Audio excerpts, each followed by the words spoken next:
Why do you need cheater trees? Cheater trees improve your rake and trail to move your bagger towards superbike geometry. Let's start out by taking a look at a stock bike. A stock bike, the trail's okay, a little long and it's slow steering.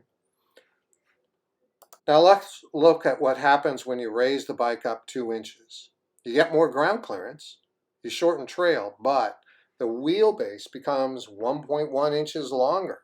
That long wheelbase means sluggish handling. And the worst part is that you're moving the front wheel forward from the center of gravity, which means you have less weight on the front end. We all know Harleys tend to be very light on the front end and very heavy on the back end.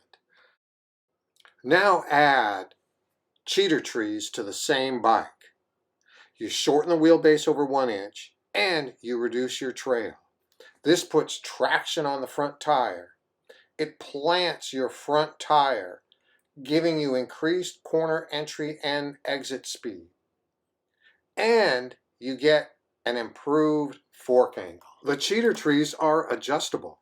The eccentric allows you to further shorten the wheelbase and add even more traction to the front wheel.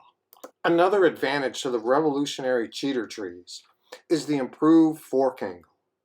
Improved fork angle makes for improved fork action, and that improved fork action gives you a planted front wheel on high-speed corners. It gives you precise handling in the roughest of conditions, and it even gives you improved braking entering rough corners.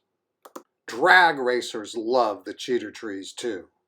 Moving the front wheel back lets you run a longer swing arm in wheelbase limited classes.